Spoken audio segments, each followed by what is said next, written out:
This is every way to get revenge on your friends and foes in Minecraft. And hey, the YouTube demolition team tells me it's impossible to subscribe to the channel before this TNT goes off, but I think you can do it. So grab your flint and steel and head for that white subscribe button down below. It's free and it helps out a ton. One of the best ways to get revenge on your friends is to cause them a lot of lag, since even when they go through and try to solve that problem you caused, it's not gonna go fast. And so, as we can see from this user on Reddit, one of the simplest ways to do that is to place down a bunch of item frames. And then by doing this and placing items inside of those item frames, then it's not even a simple punch to get rid of it. Every single one of these tiles is going to take 2 punches to get rid of, which can very quickly ramp up when we placed as many as these did. Then they're also going to be picking up items with this too, which will quickly get through their inventory space and just make the whole thing such a drag. But hey, it's not called getting revenge because it's a nice thing to do. I think this fits the bill. If you want to slow down your friend's farm rates, then instead of actually ruining the farm, we can just ruin the surrounding area. And one of the quickest ways to do that is to place down a whole shulker box full of bamboo. Or 5 if you want to be like this user. And since each of the things that we're seeing here update on random tick, that means that when they're loading this area, it's going to cause a whole bunch of things to update all at once, and slowing down their profits on wheat. And I'm just saying, if you were to go through and then sell wheat yourself, that wouldn't be a bad way to monopolize the market. Evil? Yes. But profitable? Also yes. If your friend's someone who likes to leave creeper holes around your base, then it's high time that we took the explosions to their front door. And instead of using creepers, we're going to do end crystals, which, even though they're harder to set up, these have an explosion comparable to what we get out of a charged creeper, which is essentially taking how they've disrupted us and doing their job even better, which adds both insult and injury. And on harder difficulties, this can do up to 127 points of damage. So if your friend tries to get close and stop you from putting one of these down, it's also probably going to get the job done of getting rid of them too, making for an even better revenge ploy. And once your friend's dead, what if instead you get mad at the zombies that have been killing you? Well, here's how to get revenge on them too. And now we're planning to get revenge to build a trap like this where they're not able to move, and they're just gonna have to sit there and wait for the sunlight to burn them up.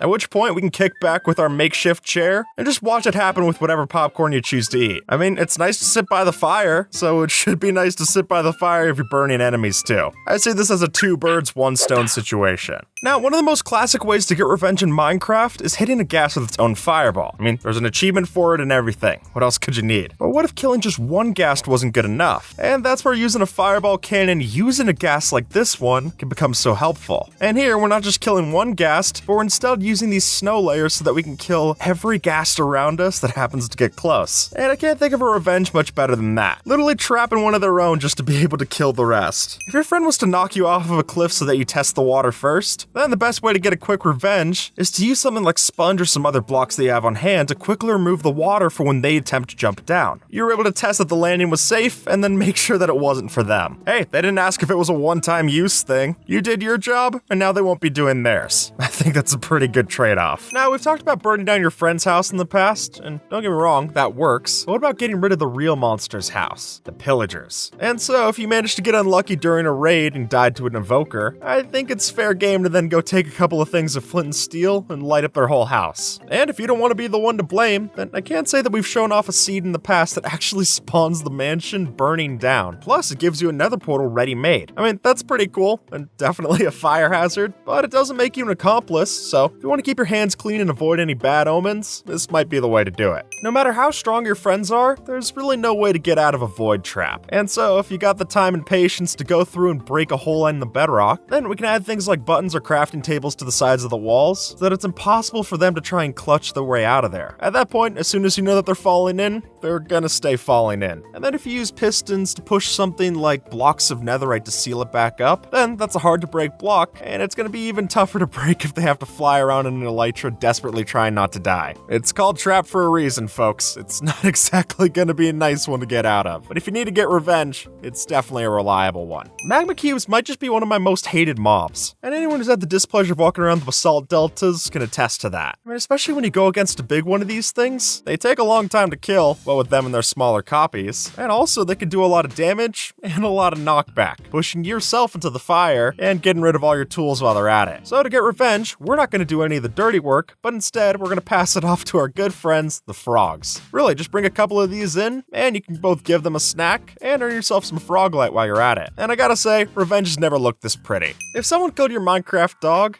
maybe because they saw a video telling them to do it, Sorry about that, by the way. And the best way to get revenge, and to get over your loss, is to get yourself a whole army of dogs. I mean, Jaboost does this pretty well. I mean, nothing says sibling rivalry quite like coming in with over 100 dogs just to kill her. I mean, even if the dogs don't do much damage, the lag that you're bringing in certainly will. And at that point, it's a lot easier to kill them when you're catching them off guard. I mean, who would ever expect you to breed this many dogs? I think it's pretty funny, and especially if you were to give some kind of potion effect to the wolves, be that strength or speed, then it'll get even more terrifying. But hey, it's an eye for an eye. You kill a dog kills you. I think it's fair.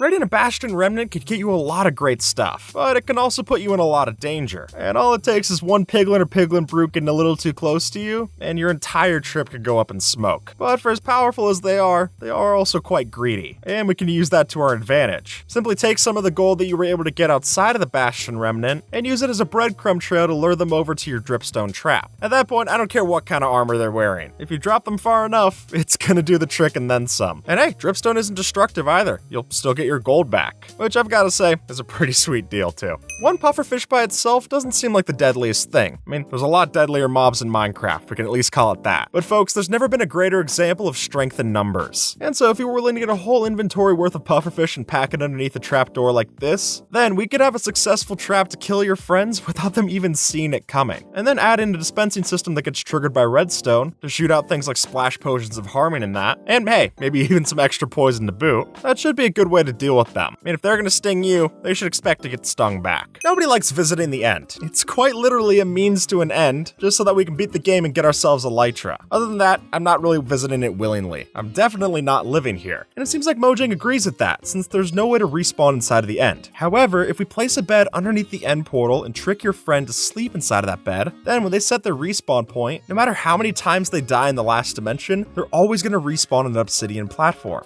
And honestly, I think that works as a pretty effective way of getting revenge, especially since they're gonna have to beg you, who didn't set your spawn, to go through and break the bed, otherwise they're trapped there until they get bored of the server. And when there's only endstone to see, they're probably gonna get bored pretty quick. I think it'd be sooner rather than later. Ruining your friend's crop farm is already a good way to get back at them, but if you left behind the farmland and the water, they can just grow some new ones. So if you really want to salt the earth to make sure that they're not getting anything new back, then what you could always do is collect yourself up a couple of sponges from a guardian temple, and then use those from the ocean monument to drain out all of the water at your friend's base. And folks, I'm talking everywhere. Their farms, their ponds, their item collection systems. If you're able to make it as dry as a desert, they're gonna regret ever making you mad in the first place. And what's best is that even if they go and try to fix this up, it's not exactly like it's fast to go and fill up a whole bunch of water. Even if they're using kelp and ice tricks to fill this back up, it's gonna be a whole hassle. Not nearly as fun as placing down all these sponges. I think we got the better half. Clearly, your friends aren't the only ones that we can get revenge on. And ever since the Wild update, they're also not the only ones that can kill you, since I think more than a few of us have had an untimely demise down there in the ancient city. So if you want to get back at them, then taking after this user Firebolt 360's design could make for a solid way to get revenge. Now, worth noting is that when you place down a Skulk Shrieker like this, even if you use Silk Touch to pick it up, it's not going to generate any more wardens. But using an existing one, and then placing an Observer Clock underneath it like so, you could summon these wardens to have them fall right into whatever killing machine you want. And are wardens even worth farming? Not really. I mean, Skull Catalysts are nice for XP banks, but that's about it. But it's more the satisfaction of getting back at them for all the stuff that they've made us lose down in the ancient city. And speaking as someone who had to hire one of my friends to help me get my stuff back from an ancient city when I died, I'll gladly watch this loading screen of a warden falling as long as I can. There's nothing worse than helping out a friend, only for them to take that same help and then spit it back into your face. So if you want to get revenge on them for that, then the best way to take after the Greeks and do a Trojan horse. Now first, we're going to have them stand in a very specific spot to help you out. The way that I like to do it is by throwing out some kind of useful item from the top rope. And then, as they're standing there to pick it up, is also drop down an anvil to make sure that they're standing right where we want them to get squished. And hey, you can get back that diamond block that you gave them in the first place. Hard to say that's not a good return on investment. You're literally getting your investment return. And your friend's dead. Something I would pay more than diamond block to see happen. Fighting the Wither's just a pain, especially when you get up into harder difficulties. Taking one of these down can be very destructive out in the open. They'll get rid of you, your stuff, your animals, anything around them, completely gone. So to save from the explosion, and to easily kill the Wither, best way to get revenge on them is to just dig out a 5x5 hole down here underneath the portal, and then by placing down the regular T shape horizontally, we're able to summon the Wither directly inside of the end's bedrock portal. At that point, it's completely immobile. It doesn't explode, it can't attack you, all it can do is die to us. Which I'll gladly accept for all the trouble that it's given us, but also because I want a full beacon setup and I'll gladly take the Nether Star earlier. Thanks. And what if we were to take all those wardens that we spawned in from earlier, and instead of getting revenge on them, use them to help us get revenge on your friends? I mean, I'll be honest, the enemy of my enemy is my best friend, so I'm willing to make a truce in this example. And a great way to do that is to get a whole bunch of wardens stocked up, and then splash them down with the invisibility potion. Which sure is limited, but if you're able to then get your friend within range, they're going to be absolutely shocked when they get hit by that darkness effect. And then even more so that when their vision's limited,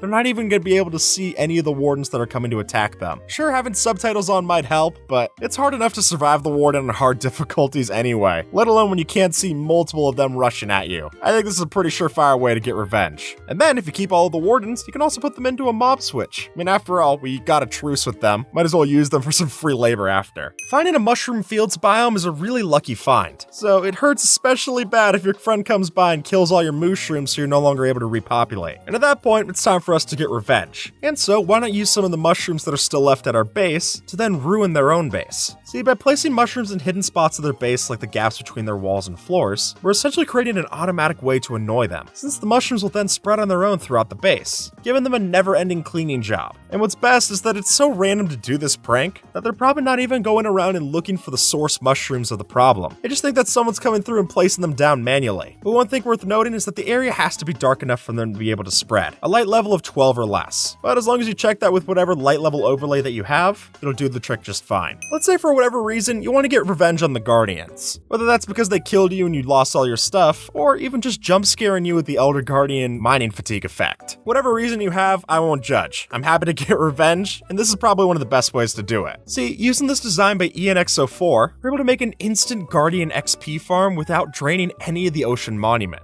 And I gotta say, that's a pretty effective way to get revenge. I mean, if someone came to my house and then started putting me into a mob grinder, I don't think I would be particularly happy. But I also can't say that I wouldn't deserve it. And with this, it'll be just as easy for us to kill them as it was for them to kill you when you had the mining fatigue effect. And also, we don't even have to drown for it. We're instead bringing them up on our turf and getting the job done here. I love this so much. Witches are just annoying. Not only can they be a pretty tough mob to fight, since they're able to heal and they can use instant damage and poison potions to get you really down even if you're wearing armor, but also if you happen to get some witches within your mob farm, they don't die to simple killing methods because they have more health and they're able to drink fire resistance potions. So let's put them in a scenario that they're not going to be able to regen from. And the easiest way to get rid of this witch problem is to lure them within a TNT trap like the one you see here. After all, it's pretty hard to regenerate when both your glass bottles and your bones have broken in the explosion. And while usually seeing this many witches would be a detriment, seeing all of their corpses fly up as soon as we shoot this TNT, yeah, it makes me a lot more comfortable having this many nearby. Now, we're all well and familiar with the concept of creeper holes, and while these eyesores typically get filled in, some players aren't as polite, and that lack of manners can lead to something of an infestation. So to teach the server a lesson on the importance of filling in their hollow holes, why don't we try something like this? Simply remove the blocks underneath the surface and then cover it up with topsoil. Then, after enough time, the mobs will spawn, give whoever cleans them up quite the startle. Running a successful shop on the server is quite literally a tough business, and it can be particularly difficult if your friends already have what you're selling. So to make our fireworks business into a necessity, we'll need to sabotage their farms. And luckily, there's some sneaky ways to do just that. By putting slabs on the floor of the creeper farm, we can make sure that no more of the mobs spawn, which from there, they'll have no way to get their ingredients, and we can ride their bad luck right to the bank. Most of the time, when you get rich enough to have stacks and stacks of value blocks, you're not examining them too closely, because let's face it, you're rich, you don't need to. So if you know someone who's reached that upper echelon of wealth, we might need to turn their ignorance into our bliss. And doing so is as simple as an anvil and some decoys. Since if we take something like yellow concrete powder and rename it to a block of gold, then even if you hover over it, it's hard to notice from a quick check. And as long as we don't leave any of the legitimate ones to compare and contrast, this subtle swap out should confuse them at the crafting grid. Picture this, it's the start of a new world, we're raiding a village with a friend, they go to kill the iron golem for some early ingots, but as they build 3 blocks tall to escape, we accidentally place a brick right here so that the golem can hit them. They suffer the consequences, and now we can grab the iron instead. When you're playing on a server, lag is a common frustration, and unfortunately, some of us experience it more than others. So if you want to get back at that friend with high-speed internet, this door is the perfect prank. Now, the mechanics at play are fairly simple. All that's happening is that once they stand on the pressure plate, it only opens once they step off. And as some of us know, this is indistinguishable from a laggy server connection, meaning they'll be stuck doing this little shuffle back and forth, and they'll never be able to get inside. Here's how to turn your friend's giant piston door into way more of a domino effect. Since by just taking one of the pistons connections inside of the giant redstone or slime honey block door and turning it around, then all of a sudden, all the slices of the door aren't moving in sync, which can then cause them to stick together and seize up the entire contraption, until eventually you have a cascading effect and the entire door falls apart. I mean, it's their fault for having that fancy of a door for their vault. Having stuff to put inside the vault's already a flex. You don't need to also show off on the door to keep people out. Here's how to kill your friend with an elytra. The answer comes down to fireworks rockets, but not these ones. Rather, these ones. And while they look ever so similar, there's one key yet deadly difference between them, which is if you were to craft up fireworks rockets using fireworks stars, and visually they look the same. And as long as they don't read the item description, if they try to fly with these fireworks star rockets, it's gonna get pretty deadly pretty fast. And just that initial liftoff is almost enough damage to kill an unarmored player. So if they're spamming rockets to try to escape from your base, this will bring them back down to earth and put them 6 feet under. The best place to put a trap is where you least expect it. And I don't know about you, but I generally don't plan on my ladder being the death of me. But after seeing this, I'll have to reconsider. Now the setup here is actually quite simple, but I love the execution. The idea is that our victim climbs up their ladder, flips the trapdoor to exit, and then that leads to a piston to shift the wall and break all of their ladders. From there, we drop them into lava, TNT, or just about anything else to finish the job, and it's as simple as that. I grief my friend's house, or that's what they think. But the truth actually is that what you see here is not their base, but rather a clever decoy to trick them. After painstakingly rebuilding their house block for block, we can grief it with the usual fire, lava, TNT, you know the works, and then send them screenshots to send our friend into a panic. From there, they log onto the server and get utterly confused as to why it's not in ruins. Showing off your base to a friend can be a great bonding experience, until you find that one greedy one. Yeah, you know the one. The player that always has a nose that they want to stick in every single chest you have lying around. So, to keep your privacy and take out the trash, so to speak, why not build a bit of a Trojan horse trap to do the trick?